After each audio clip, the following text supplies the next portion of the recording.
Shalom saudara-saudara, selamat pagi. Kita baca firman Tuhan ya hari ini dari 1 Korintus pasal yang ke-12 ayat yang ke-13. Dikatakan begini saudara. Sebab dalam satu roh kita semua, baik orang Yahudi maupun orang Yunani, baik budak maupun orang merdeka, telah dibaptis menjadi satu tubuh, dan kita semua diberi minum dari satu roh. Karena tubuh juga tidak terdiri dari satu anggota, tapi atas banyak anggota. Andai kata kaki berkata, karena aku bukan tangan, aku tidak termasuk tubuh. Jadi benarkah ia tidak termasuk tubuh? Dan andai kata telinga berkata, karena aku bukan mata, aku tidak termasuk tubuh. Jadi benarkah ia tidak termasuk tubuh? Ayat yang 17. Andai kata tubuh seluruhnya adalah mata, di manakah pendengaran? Andai kata seluruhnya adalah telinga, di manakah penciuman? Tetapi Allah telah memberikan kepada anggota masing-masing secara khusus suatu tempat pada tubuh seperti yang dikehendakinya. Nah, saudara-saudara, ini merupakan satu kebenaran firman Tuhan yang saudara dan saya perlu pahami, sesuatu yang powerful, menarik untuk kita pelajari. Saudara-saudara, satu hal yang kita perlu sangat-sangat paham bahwa setiap kita memiliki fungsi dalam susunan tubuh Kristus. Tidak ada dari setiap saudara dan saya yang tidak signifikan. Ketika tubuh kehilangan fungsi pendengarannya, maka tubuh itu disebut sebagai tubuh yang cacat atau bukan tubuh yang sehat. Ketika tubuh itu kehilangan fungsi tangannya, maka tetap ia disebut sebagai tubuh yang cacat. Ketika tubuh itu kehilangan fungsi untuk penglihatannya, maka tubuh itu juga disebut sebagai bukan tubuh yang sehat tetapi tubuh yang cacat. Saudara, saya merasakan bahwa yang terpenting dalam kehidupan manusia, saudara dan saya memahami betapa penting setiap kita tahu bahwa kita memiliki satu fungsi, memiliki satu kontribusi atas seluruh anggota tubuh yang ada. Jadi saudara-saudara, pada saat saudara dan saya memiliki pemahaman bahwa kita ini merupakan yang pertama adalah satu bagian. Kita merupakan anggota dari total keseluruhan tubuh itu. Saudara merupakan bagian di dalamnya.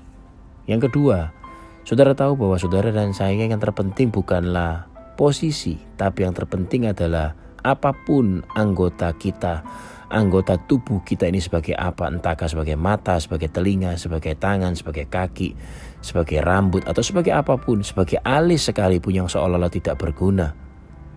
Saudara dan saya kedua perlu menyadari bahwa kita memiliki fungsi. Seringkali kita tidak mau menjadi anggota tubuh yang berfungsi, tapi kita selalu mempersoalkan tentang posisi.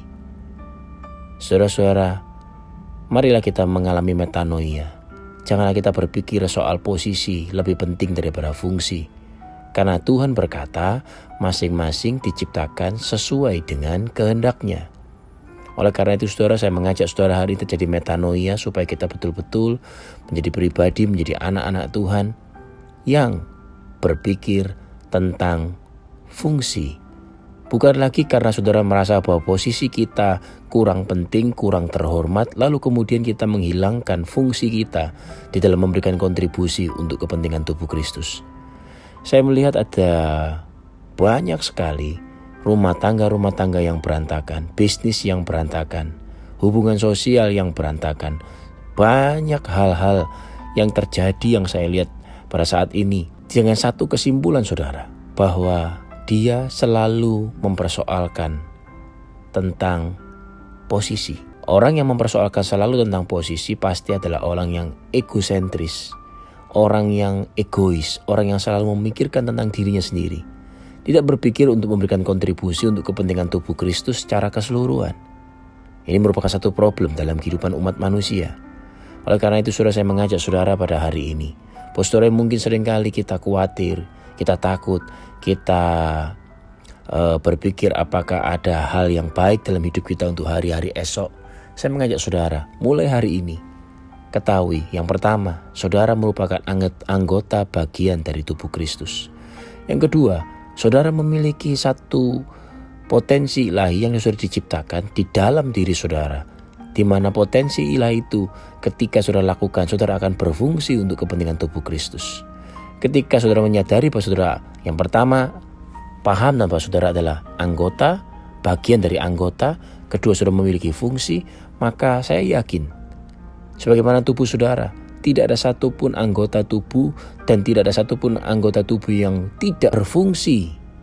Kemudian saudara biarkan itu. Saudara akan perlu melakukan perawatan terhadap anggota tubuh yang tidak berfungsi. Demikian pula sebaliknya, pada saat anggota tubuh itu berfungsi dengan baik, semuanya dalam satu tatanan tubuh ketika tidak berfungsi akan diperbaiki.